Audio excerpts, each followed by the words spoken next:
Bueno, buenas tardes, Arratsaldeon, y bienvenidas, bienvenidos un mes más a la cita con la poesía. Esta cita quería ser y lo es, muy especial porque recibimos en esta casa a dos personas que ya han participado en esta cita en varias ocasiones, a las que personalmente admiro, respeto y quiero, que son Julián Borao, que está a mi derecha, y Blanca Sarasúa. Bien, como podéis advertir, yo no soy Blanca Sarasúa. Blanca no puede estar esta tarde con nosotros, tuvo un pequeño percance ayer, está bien, pero eso le ha impedido acompañarnos presencialmente. Os puedo asegurar que de corazón está con todos nosotros y nosotras. Bien, Blanca y Julián, siempre que han venido a esta cita, ha sido con ocasión de la aparición de uno de sus libros, y en esta vez pues es lo mismo. Julián acaba de publicar un nuevo poemario y Blanca Sarasúa nos regala con su obra completa. No tenemos aquí el ejemplar, pero al fondo, a la salida, está Librería Negón, está Miriam, como siempre, con los poemarios de Julián y con la obra completa de Blanca, por si os la queréis llevar a casa. Bien, aunque ella no está aquí presencialmente, va a estar, porque su poesía sí que va a estar presente. Y somos lo que escribimos. Si queremos conocer a un poeta y le leemos, seguro que hallamos parte de su trayectoria, de su vida, de sus pensamientos en aquello que escribe. Con lo cual, Blanca, a través de sus palabras, que felizmente he de decirlo, las voy a leer yo, lo cual es un disfrute, pues estará también con todos nosotros. Bien, voy a decir 4 líneas sobre Blanca y sobre Julián, porque son de sobra conocidos ya en esta casa. Decir que Blanca Sarasúa, así lo dice ella, así lo cuenta, y es cierto, así está recogido en su obra completa. Comenzó a escribir a los 40 años. Publicó su primer libro, Cuando las horas son fuego, con 44 años. Y lo presentó, lo cual para ella es importante, de la mano del escritor Ramiro Pinilla, uno de sus maestros, junto con Bernardo Arrizabalaga. Blanca utiliza en su poesía un lenguaje rico, lo vais a ver, pero sencillo. Y su poesía se caracteriza por la ausencia de rimas. Utiliza con gran maestría el verso libre.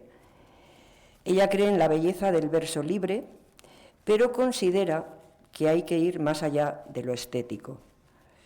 Reivindica la profundidad de la poesía y la necesidad de volver a los clásicos como fuente de valores eternos.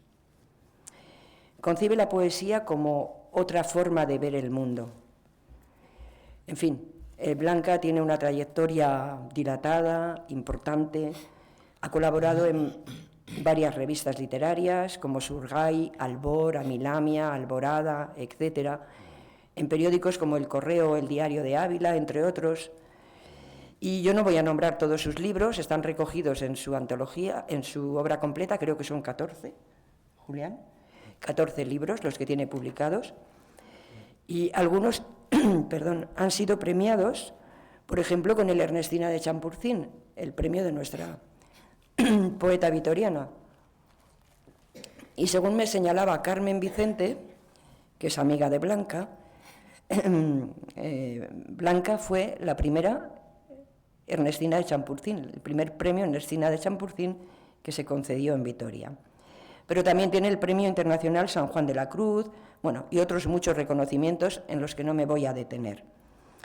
Y como os decía, este año Vitruvio, una editorial a la que es fiel, porque ha publicado varias obras en Vitruvio. Los 3 últimos libros y la poesía completa. Eso es. Pues Vitruvio ha tenido, la feliz idea de reunir toda la poesía de Blanca y de regalárnosla. Es un mes de regalos, no porque lo diga quien lo manda, sino porque, ya que vamos a hacer regalos, pues regalemos la poesía de Blanca, la poesía de Julián o la poesía de cualquier poeta. Bien, por su parte, Julián Borao es licenciado en Filosofía y Letras, ha sido docente, profesor durante 42 años, Y en junio de 2010, junto a Óscar Alberdi, creó las Noches Poéticas de Bilbao, un evento poético-musical que se desarrolla en bares, en locales, donde se difunde la poesía, en un afán de llevar la poesía precisamente a esos lugares donde habitualmente se reúne la gente. En 2012 se creó la Asociación Artístico-Cultural Noches Poéticas, de la que es actualmente presidente, y también es jurado del concurso de poesía Noches Poéticas Bilbao, que lleva ya 6 ediciones. Es colaborador asiduo en revistas de poesía, encuentros poéticos, culturales, en medios de comunicación, y está incluido en bastantes antologías. Entre ellas, así lo señala él, Voces del Nervión, una antología de poetas de Vizcaya. Tiene 6 poemarios publicados, a los que viene a sumarse el que hoy trae hasta aquí, Entre dos mundos, del que nos ofrecerá más adelante una lectura. Y sin más, porque lo bueno no necesita de mucha laraca, yo le voy a dar la palabra a Julián, y más tarde pues leeremos unos poemas de Blanca Sarasúa. Julián, cuando quieras. Empiezo yo. Bueno, Blanca está aquí. Le ha dado mucha pena no venir. Hemos estado con ella hoy y nos ha dejado su poesía completa, que lo que sí quiero decir es que me parece una oportunidad tener el libro de Blanca, a pesar de que esté con el mío también, pero me parece una oportunidad porque, aparte de que es una gran poeta, escribe de una forma que a quien no la conozca le va a gustar seguro. Y además, bueno, dicen, es un libro caro. ¿Por qué? Porque vale 25 euros. Digo, ya, pero son 14 poemarios. Me diré, valoremos eso, ¿no? Es decir, un poemario que vale 15 euros, por ejemplo, pues es más caro. Ese sí es caro comparado con los 25 euros que vale la poesía completa de Blanca Sarasúa, quien siempre considera, eso sí lo voy a decir, quizá no, porque trata de ser breve, Blanca siempre considera que un poema no está nunca terminado. Sí, ¿verdad? Lo dice muy a menudo. Últimamente, además, le gusta escribir poemas más breves. Al principio eran un poquito más largos. Ella dice que siempre está... Lo que pasa es que nos ocurre a muchos, a otros no. Otros dicen, ya está, lo he terminado. Blanca no. Blanca considera que un poema está continuamente vivo y continuamente está deseando igual cambiar cosas hasta que llega el momento de la edición, ya no puedes hacer nada. Aún así, a mí me pasa, después de haber editado, digo, aquí tenía que haber puesto otra cosa, ¿no? Pero bueno, supongo que quienes escribís lo comprendéis. Y bueno, voy a pasar a hablar de mí, ¿no? Me has dicho que Blanca la vas a leer al final. Como tú quieras. De acuerdo, no, es igual, pues ahora mismo empiezo, rompo el fuego. Bueno, yo el libro que voy a publicar ahora, Entre dos mundos, en realidad surgió a partir de un poema que se titulaba así, Entre dos mundos, del anterior poemario, que cuando lo presenté la última vez aquí, pues las fechas estaban previstas con antelación, y claro, pues resulta que el libro no estaba todavía editado, faltaban, pues no sé si 15 días o 10, entonces no lo traje. Pues si alguno estuvo y quiere comprarlo, pues está aquí. Y lo he traído aquí, que es notas a pie de página. Voy a leer entonces el poema que me dio la idea para esto de Entre dos mundos. Y bueno, también decir que este poemario en 2023 fue considerado el segundo mejor poemario del año por la Asociación de Editores de Poesía en Lengua Española. El que quedó primero, merecidamente, fue Carlos Marzal, que además no sé cuántos años hacía que no editaba, un libro que recomiendo, Euforia, de Carlos Marzal. Luego lo de las notas, Entre dos mundos, en realidad parte de un poema que lo voy a leer ahora, voy a ser breve porque yo creo que lo que más queréis es escuchar poesía. A mí también, es lo que más me gusta. Me di cuenta de que el mundo del poeta es un mundo y luego el mundo personal es otro. Cuando te metes en un poema, quien escribe lo sabe, muchas veces te aíslas del mundo, pues hasta tal punto que incluso empiezas a escribir un poema con una intención y te sale otro. Es decir, el poema parece como que te arrastra, ¿no? Esto no es lo que yo había concebido que iba a escribir, pero te dejas llevar. De alguna manera el poema está vivo, no solamente a lo largo del tiempo que lo has escrito, que luego lo vas a revisar, sino en el momento de escribirlo y te sale algo totalmente diferente. El mundo del poeta, de la poeta, a mí no me gusta decir poetisa, pero bueno, quien quiera que lo diga, y pues poeto, ¿no? Y el mundo real, ¿no? Pero luego me di cuenta de que hay muchos mundos, de que siempre vivimos entre dos mundos. Cuando somos niños, tengo el recuerdo, no sé si lo tendréis, supongo que también, porque todo lo que uno siente lo sienten otros, ahora y hace 1000 años, de que el mundo de los adultos era un mundo muy grande y ahí metíamos a todos. Yo creo que desde los 14 años ya para adelante, ¿no? Ese era el otro mundo, dos mundos. Después me di cuenta de que muchas veces vivimos también entre la vida y la muerte, entre el sueño y la realidad. Incluso en este libro me atreví a meter un apartado que se llama Poemas de Pensilvania y dije, también son dos mundos, el viejo mundo y el nuevo mundo. ¿Y por qué? Pues porque el año pasado, este año también he ido, pero bueno, ya estaba el libro editado. Cuando estuve en Pensilvania, Estados Unidos, visitando a una de mis hijas que vive allí, pues escribí una serie de poemas que los he incluido aquí. También los dos mundos geográficos, ¿verdad? Europa y América. Y sin más, voy a empezar a leer algún poema y comenzaré con Entre dos mundos, que es el poema del anterior poemario que me dio pie para poner el título a este libro. Otra cosa que se me había olvidado, importante. Me di cuenta de que muchas veces repetía, cuando escribía los poemas, aparecía la frase entre dos mundos. Y dije, esto no puede ser, esto es una repetición. Un poeta cuando ve que se repite mucho, trata de cambiar. En este poema lo quito porque ya lo he puesto en este. Uy, lo he puesto aquí al principio esta palabra, voy a cambiarla.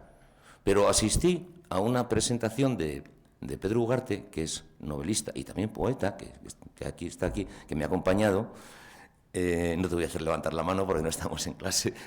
y en su último poemario, Las cosas de este mundo, él se justificó y dijo, la palabra, la frase, las cosas de este mundo, se va a repetir a modo de guiño a lo largo de algunos poemas. Y entonces yo me dije, ahí va, pues tiene razón.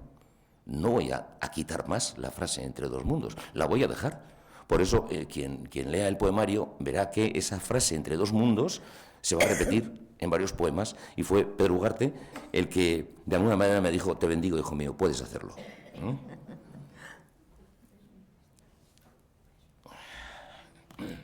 El poema Entre dos mundos. ¿Se oye bien si me alejo así un poco? Sí. Bueno, aquí estoy hablando un poco de la poesía, ¿no? Cuando piso su mundo, a menudo me intenta tender una emboscada escondida detrás de las cortinas, oculta en las arrugas de mantas y edredones o dentro del espejo de mi cuarto. No consigo pillarla en un descuido, pero ella me sorprende cuando menos lo espero, cada vez que me meto en ciertas cosas que nada le interesan. Entonces me sonríe y se aproxima, trata de convencerme de que no siga pautas ni instrucciones, pues siempre se me olvida que no entiende las reglas que dicta mi rutina. Y si no le hago caso, se vuelve imprevisible y emplea las consignas que consiguen que active mis impulsos más íntimos y oscuros. Porque sabe que es ella la única que puede conseguirlo, la única que puede persuadirme cuando intento ceñirme a lo correcto, cada vez que frecuento la distancia que me aleja del puente que me tiende para poder vivir entre dos mundos. Bueno, este es el poema que de alguna manera justificó y ahora me dices cuando es tiempo, porque hay que dar tiempo también a Blanca. Voy a leer algunos poemas de este, que es Entre dos mundos, que es el poemario que ha salido pues, hace muy poquito tiempo. Lo presento en Bilbao, lo presentaré en Madrid en febrero, creo. Tiene 4 partes. Nada es real, Entre dos mundos, Poemas de Pensilvania y... Uy, esta memoria mía empieza a flaquear. Y Todas las vidas, que es la última parte. Bueno, voy a leer indistintamente. Por ejemplo, Ser o no ser, de la página 32, que precisamente, por eso empiezo con él, tiene una cita de Carlos Marzal. La cita dice, me incumbe la conciencia del álgebra celeste, y en lugar de alejarme de ti, los números me acercan. Todo eso de las cuerdas, los agujeros negros y las realidades cuánticas, las anónimas formas del vacío, las infinitas sumas del ser y la materia, las enormes potencias de todo el universo, las peceras de mundos que palpitan en distancias de tiempo inabarcable, los átomos, protones y neutrones, las galaxias, estrellas y planetas, satélites, cometas, asteroides, el universo entero en el que habito, como si no existiera, como si no importara en absoluto la trillonésima parte de un segundo. Traspaso un agujero de gusano. Me introduzco en un viaje sin retorno, como si fuera ser sin importar. En fin, ser o no ser, como si nada fuera, aunque me importe y crea que sucedo cuando toco tu cuerpo y siento el mío. De los, por ejemplo, poemas de Pensilvania, voy a leer el primero, que es el que cuenta un poco mi llegada a Estados Unidos. La verdad es que además por primera vez. Se titula Newark. Desde el avión, el océano existe mucho más que en los mapas. Es más inmenso e implica soledad. Desde el avión, las horas son de plomo de un continente a otro, pero queda el consuelo de llegar y abrazar con calor a quien aguarda, a quien se ha de encontrar pisando tierra. Desde el avión, las rutas, los paisajes, las costas canadienses, Halifax, Nueva Escocia, y otra porción de océano que anuncia la visión de una frontera. Desde el avión, antes de aterrizar, la estampa de New York en lejanía y la luz de los días con las horas cambiadas que me dicen, despierta. Luego, Newark, las colas, un policía amable que me habla en español y un olor a distancia que me pone las cosas en su sitio. Y llegado un momento, las miradas lejanas, la puerta de salida, los gestos, las sonrisas, el abrazo esperado que me dice, ya está, por fin nos encontramos a este lado del mundo. Y la grata certeza de estar con quien soñaba. En el poemario tengo varios poemas que están dedicados a cantantes negras estadounidenses. Ella Fitzgerald, Della Reese, Josephine Baker, por ejemplo. Y hay uno que está dedicado, para mí, a la que más me gusta, que es Billie Holiday, que lo titulo Lady in Satin. In Satin, mi inglés no es... El que está dedicado a Billie Holiday. Con frecuencia pensó en recomponerse, pero siempre rompía sus costumbres con la hipnosis total de las canciones, cuando todo giraba alrededor de un éxtasis envuelto en melodías. John Hammond lo captó cuando lo halló en Monets aquella noche. Por favor, qué pasión puede encender las luces y apagarlas alternativamente y dejar que otros ojos se queden en silencio, sin notarlo. Tal vez, sin que la vieran, muchas veces dudó en la incertidumbre de tanta encrucijada. Siempre que se ahogaba lo entendía. Se embriagaba en un mundo artificial que la iba desarmando poco a poco. Las lágrimas llegaban sin aviso, aunque solo duraran un tiempo limitado justo antes de subirse al escenario.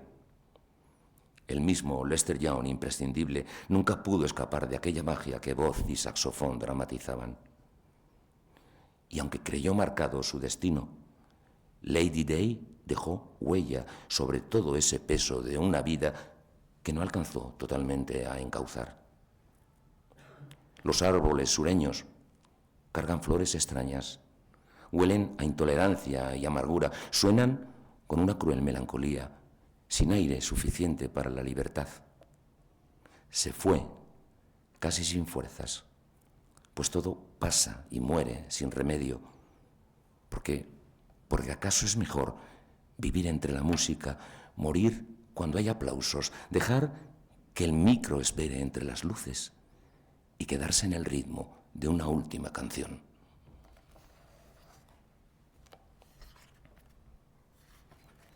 Este poema tiene una cita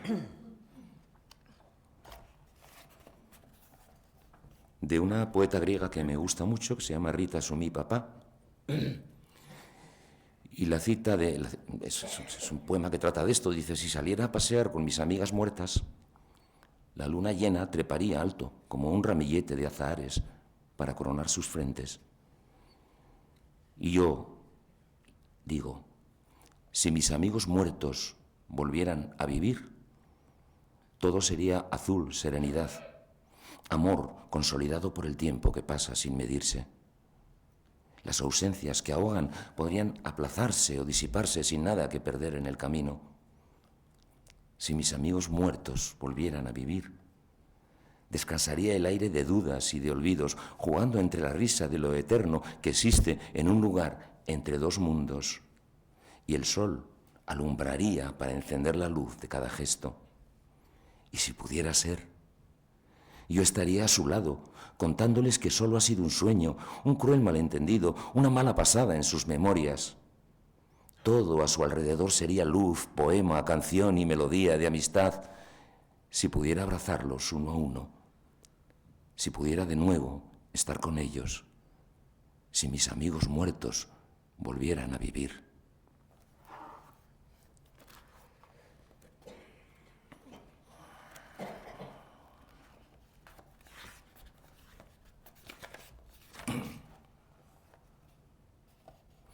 Lo que no se sabe, hay muchas cosas que no se saben y que no se sabrán nunca, secretos que guardamos que nunca contamos a nadie. Hay montones de cosas que no se sabrán nunca, ni serán anotadas en ninguna memoria. Que un pájaro ha volado cruzando la mañana y te ha mirado durante 2 segundos, fugazmente. Que ha brotado una lágrima en la oscura vigilia de unos ojos anónimos, o que una nube ha roto el rastro de la luna en la sabana. Nadie sabe de aquel que hace milenios, sentado sobre el tronco ante su cueva, pensaba en lo infinito y en lo humano mientras todos dormían, o de aquel que murió en la soledad de una montaña inhóspita en invierno. Nadie tiene anotado en su recuerdo los millones de acciones que acontecen en la inmensa presencia del ser y el existir. Y aquello que se sabe se borrará algún día para siempre, pero ¿qué nos importa?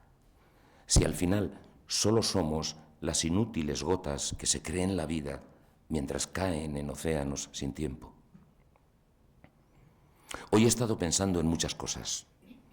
Cómo afrontar el día, si hice bien o hice mal aquella tarde, qué tareas me faltan, a quién debo llamar, por qué llega la muerte, con quién, para qué, a dónde, y que no sabrás nunca, o tal vez sí, que escribí este poema, como otras muchas veces, mientras pensaba en ti.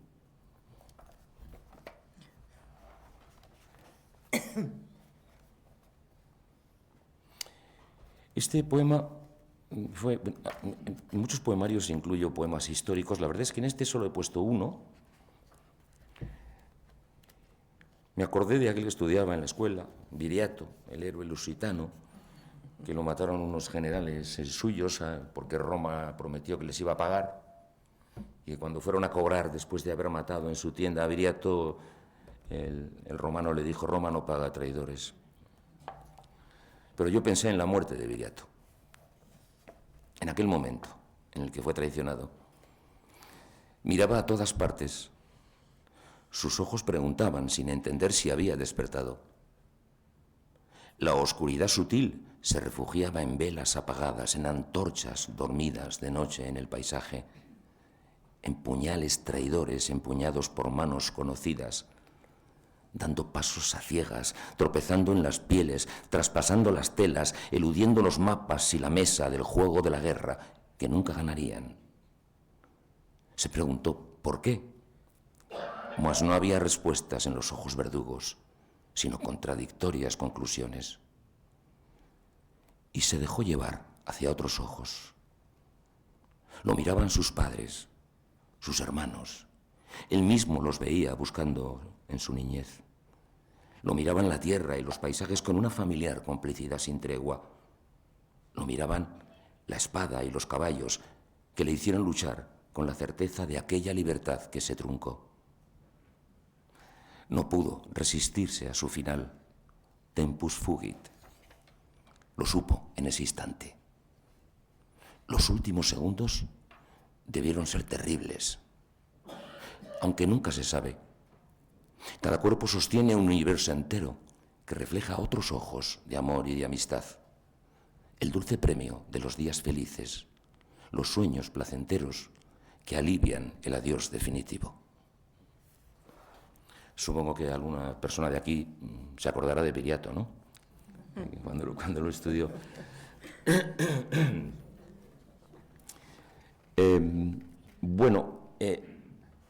Normalmente procuro leer los poemas que la gente entienda, porque, por ejemplo, tengo un poema que me gusta, que es La gruta simbólica, que me trae muchas complicidades, porque me enteré, era un grupo de poetas que se reunían en el Bogotá de principios del siglo XX y se reunían en bares también, y digo, casualidad, no también lo hacemos, ¿no? Lo que pasa es que de otra manera eran bromistas, acababan todos borrachos, bueno, en fin. Y entonces, bueno, indagué un poco sobre ellos y aquellos escritores que llamaban a sus reuniones la gruta simbólica, y escribí este poema. Hay una cita de uno de ellos que se llamaba Francisco Restrepo Gómez, que dice: hay en el libro de mi historia una hoja que tiene resplandor de estrella. Y las veladas empezaron porque una vez quisieron reunirse y había toque de queda en Bogotá. Entonces decidieron meterse en algún sitio para compartir, porque estaban en la calle, con el toque de queda en la ciudad. Una patrulla, un alto inesperado y un grupo alicorado de poetas en la noche dispersa que improvisó el amparo de Espinosa Guzmán, su fiel amigo. Fue vigilia y fue risa, fue velada en pretextos de refugio privado de Bohemia. Bocas que se embriagaron gritándole al sereno que vigilaba sombras y alegrías, ebrias de innovaciones y descaro. Palabras espontáneas que ocuparon la tenue luz de luna e hicieron del poema una comedia. Momentos de licores y canciones en la gruta simbólica y burlesca de las noches de farra en la ciudad. Epílogos de sueños en cantinas, restaurantes y bares de nombres sugerentes como Botella de Oro, Rosa Blanca, Cuna de Oro y esa gata golosa, el orgulloso Olimpo de una estética nueva de tertulias abiertas a la improvisación. Reuniones de alcohol y de bambucos, de variados gracejos y chispazos, digamos Julio Flores, acaso Jorge Pombo y hasta Clímaco Soto, en un rincón vibrante de sus vidas, huyendo de la norma imperativa. Ojos que dibujaron las estrellas saltando entre las hojas del papel. Voces que declamaron más allá de las letras y sus formas. Disparates y juegos de palabras, repentismo e ingenio disidente y atento a la mirada de un comienzo de siglo trascendente. Después de tantos años que dejaron prologar otro mundo de poemas, de fiesta, de palabras, anhelando visiones en veladas de antaño en Bogotá. ¿Dónde estáis, compañeros? Hoy que el mágico instante nos acerca a la vida de quienes contemplasteis su espejismo. La gruta simbólica, un grupo interesante de principios del siglo XX. Y yo creo que ya para terminar, ¿si te parece? Yo creo que sí. Voy a leer el último poema. Este lo quiero leer, pues es el que dediqué a mi madre que murió el año pasado. Y lo titulé Lo que tengo de ti.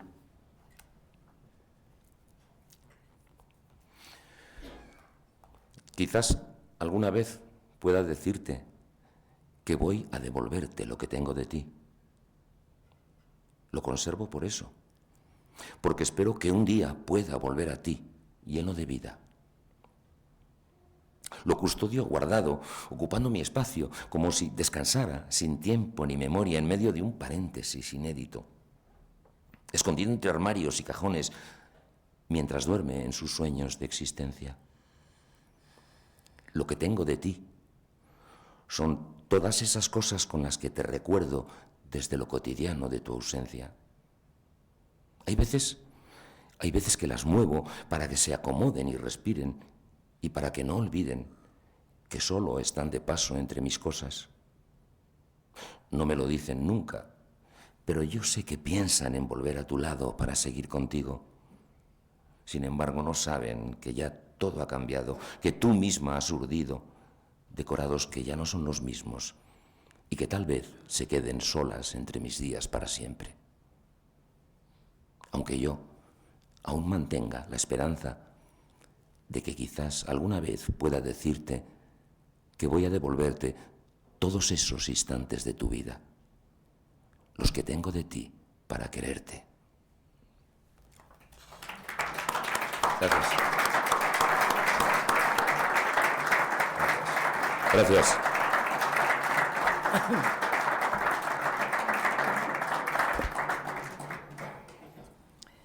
Bueno, pues voy a leer algunos poemas de algunos libros de Blanca y luego, si te parece, Julián, pues retomas tú con el cierre, ¿de acuerdo? Cierro con uno, ya está. Venga. De cuando las horas son fuego. Flores sin sombra. Hay un tiempo que es verdad, allá donde no llegan las palabras. Y en una certidumbre de silencios nacemos otra vez.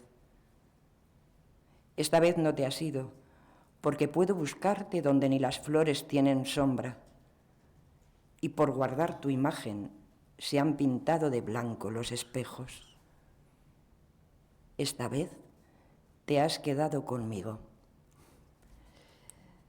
Del cerco de los pájaros, mis años de voz baja.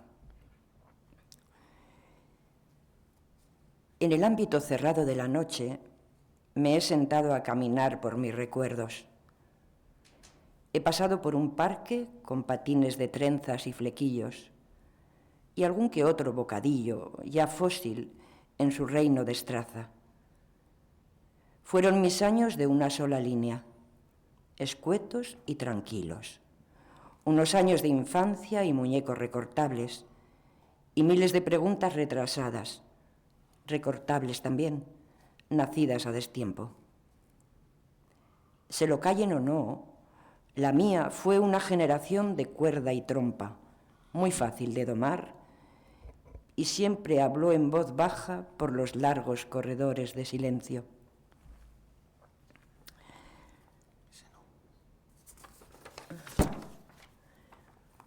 De Ballestas contra el miedo, envíame una carta.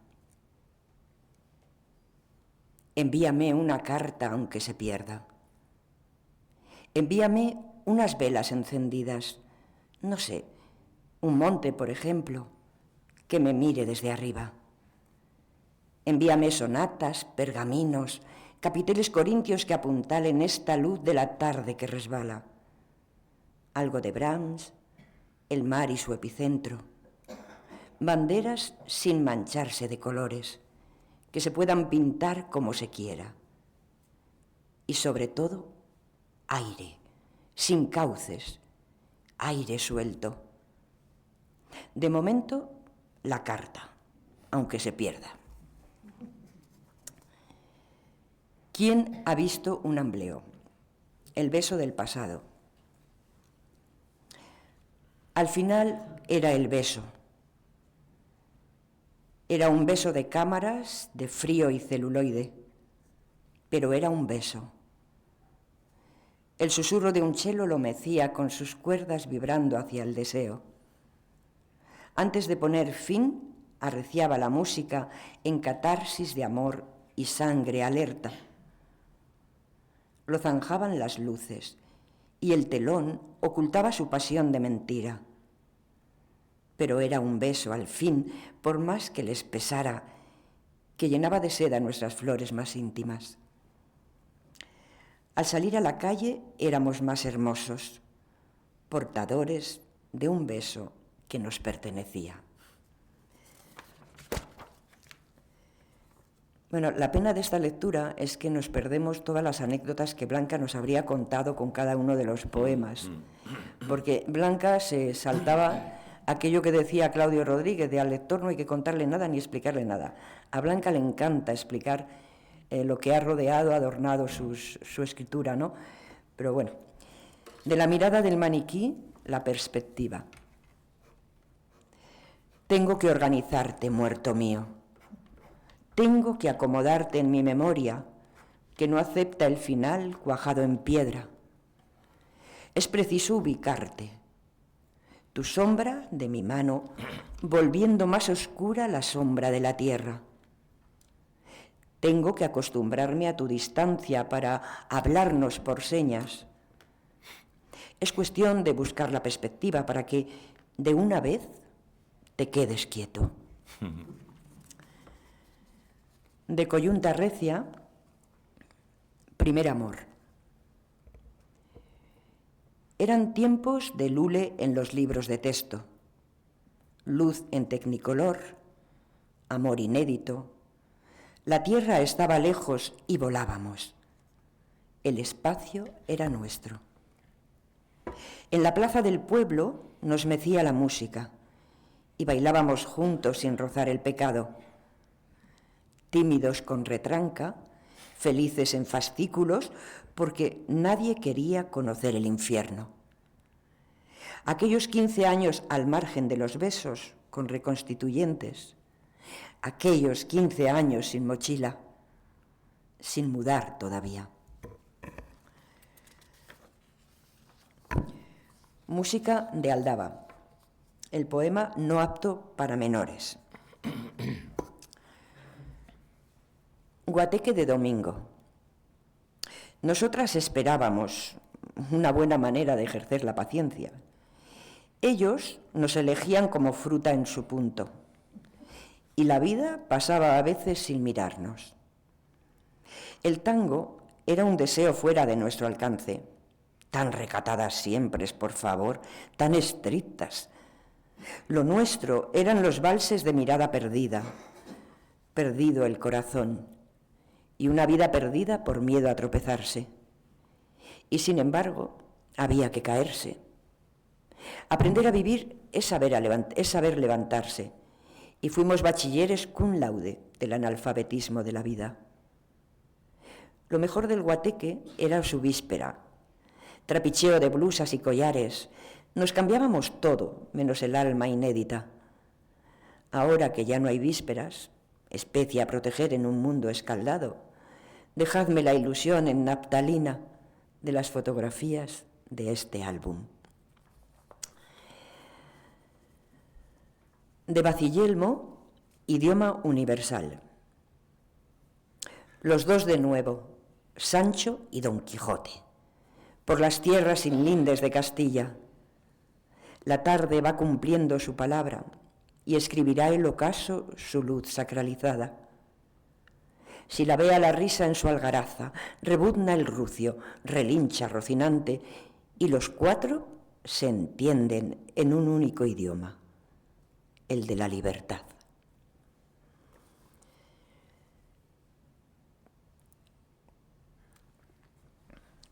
Del libro Adagio para un silencio, sentada en el umbral. Sentada en el umbral del horizonte, me abriga tu mirada. ¿Cómo es posible que aún no te hayas ido? Tú, tan puntual, sin cumplir con tu cita bajo tierra. Mi futuro será la osteoporosis, me dicen los sabiondos, y sigo haciendo planes sin pastillas. Ya no juego a la cuerda, soy un lápiz mordido y sin su punta palpando unas palabras, pero sigo pisando mis charcos interiores. Y busco la carroza que aparcó mi madrina, en la zona prohibida, por supuesto, para huir de algún príncipe mercado en las rebajas. ¡Qué desastre de socia! Mis charcos no se apagan. Sigo chapoteando porque, como en el caso de una estrella sin vida, aún me llega la luz de tu mirada. De Stop. En aquellos tiempos del escapulario, aún sin apagarse la inocencia, jugábamos a ver llegar el tren. Descansaba un momento, luego continuaba sin nosotras, y eso era suficiente. Solo con verlo. Ahora que salen a flote los recuerdos, una sonrisa trastea en mi memoria. De No estoy de acuerdo.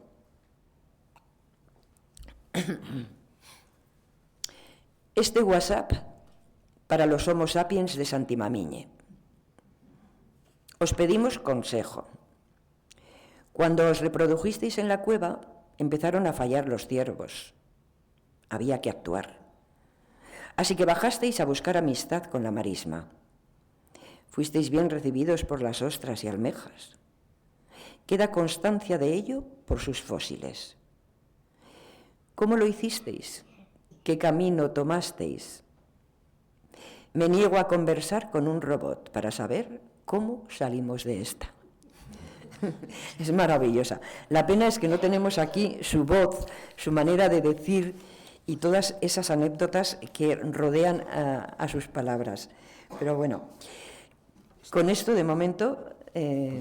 Más que no has leído, porque sí, pero bueno, vale. Yo voy a llamar a una persona que está en la sala, que es amiga de Blanca Sarasúa, que como ella obtuvo hace años el premio Ernestina de Champurcín, que admira mucho a Blanca y que le encanta leerla. Entonces, como yo tengo la voz bastante tocada hoy, Carmen, ¿te puedo dejar el sitio y lees tú los últimos poemas de Blanca? Están marcaditos ya. Desordenado esto, un momento. Espero no metes Nacho la pata. No, están marcados. Esta es. Mira, los que no han leído. Sería este. Lo señalo. Este. Que continúa aquí. En ballestas contra el miedo. Y este otro. ¿Y los que me has dado ahora? A ver, que continúa aquí. Aquí. Este, aquí, continúa. Vale, bueno. Y los demás creo que los has leído todos, ¿eh? Sí. Sí, ¿verdad? Sí. Esos dos. O sea que entonces es este ático para. Que sigue aquí, ¿vale? Este que sigue aquí. Bueno, el primer título que dice es el título del poemario, del libro, y el segundo el título del poema, aunque en los dos últimos poemarios ya no ponía títulos, no ha puesto títulos a los poemas. Este de ático para. De ático para dos. Bueno, vamos a ver qué sale aquí, ¿eh? Ático para dos. Ahora te toca a ti subir al ático. ¿Qué más quieres oír, lector amigo? Que no lo sepas tú ya de antemano. Tú entrando a saco roto en mi terreno, tras una media anónima que te oculta la cara, y yo atracando palabras de costado, para poder decirte a cara descubierta que astillará mis huesos al final donde me ubico, sobre qué coordenadas. Ahora te toca a ti. Te toca a ti salir de tu agujero, decirme dónde estás. Y si lo haces, si oreas tu inventario, no está mal. Sabrás lo que cuesta liberarse de tus 4 paredes solitarias. Ahora vamos. Este que continúa aquí. Rótulo para unos pasos. La palabra y su tacto. Era preciso hablar, rememorar de nuevo el primer balbuceo, diseccionar el grito, borrar la singladura del rayo hacia la herida. Marcamos posiciones, mas sin perder de vista la escalera de incendios, el aire de metal y los nervios bregando, entrando por urgencias. Era preciso hablar, reconstruir la vida, apagar tenebrarios ante un sol como líder, conocerse a destajo, usar las palabras para poder tocarnos y saber que existimos. Bien.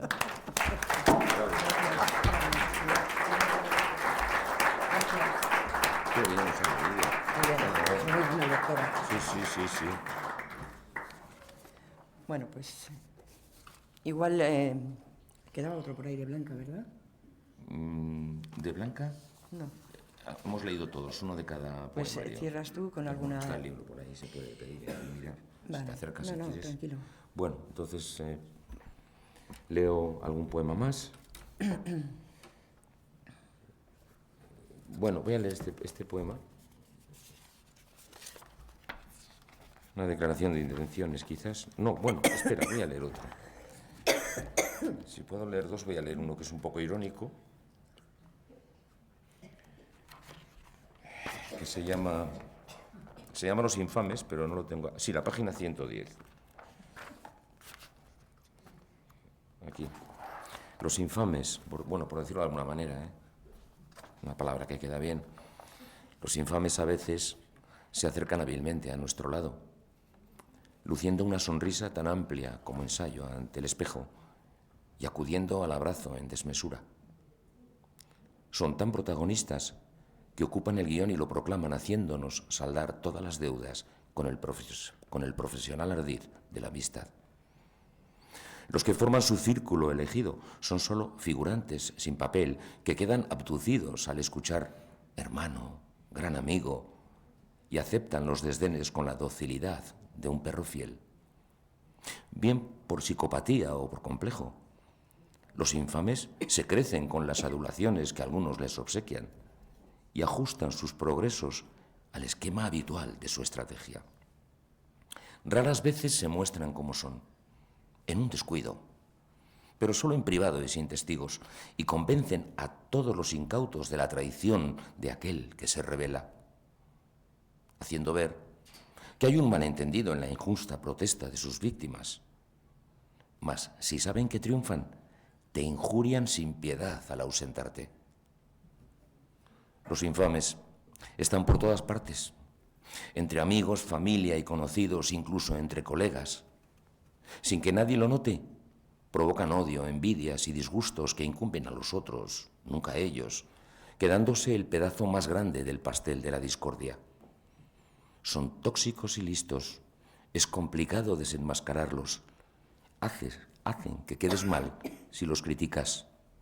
En fin, sin protocolo hay que decirlo, son lo que siempre han sido, unos hijos de puta peligrosos.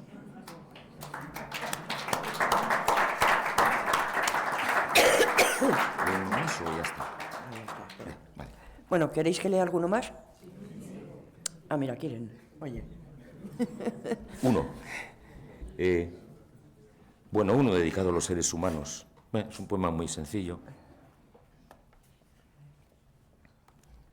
Todos seres humanos, creyendo que vivimos por un intenso afán de subsistencia, marcando algunos pasos del compás que la música nos presta, primordial en su ritmo, y pensando en mañanas que amanecen a diario desde hace mucho tiempo, enlazar fortuito de estaciones forjadas por esa inclinación que sucedió una vez. Seres humanos todos, filtrados con espectros de los vagos colores de todas las especies en su diversidad. Seres entre los seres de un mundo entre posibles circunstancias lejanas de otros seres, biológicos y cíclicos, preguntándose siempre dónde, cómo y por qué. Y entre tantas opciones que nos brinda el aliento, sobre tantas acciones instintivas, primarias, contra toda corriente, sobre todo, el amor. Que pese más que nada, que nos haga infinitos traspasando este ahora por encima de todos los actos y los gestos, dejándonos su herencia, soñándonos en el viento que sople entre los mundos que hayamos de existir. El amor.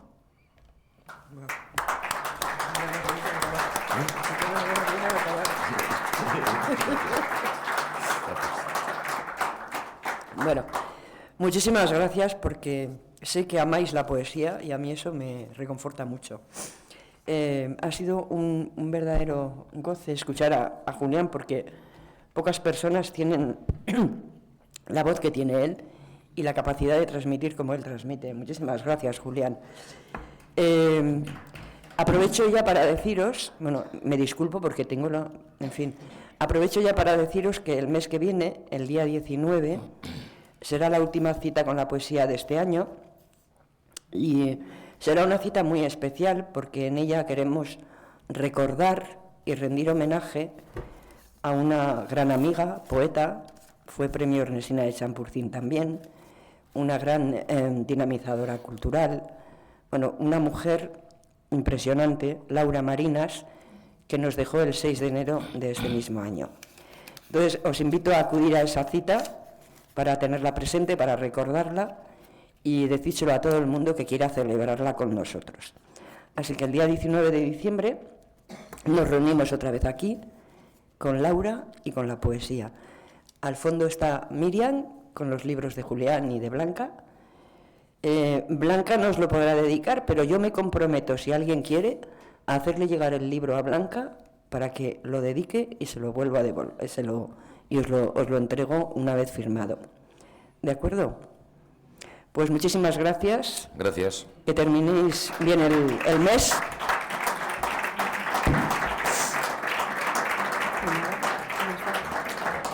Bueno, pues muchas gracias, buenas noches. Gracias, Ángela. Y decir que aunque tienes la voz tomada, ha recitado, como siempre, ella dice de mí, pero también Blanca. Tú me quieres. No te quiero.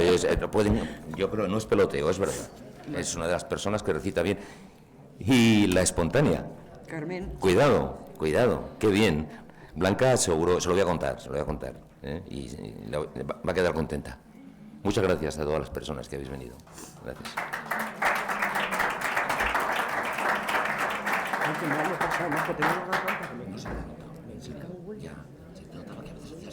Es que me pica luego la garganta.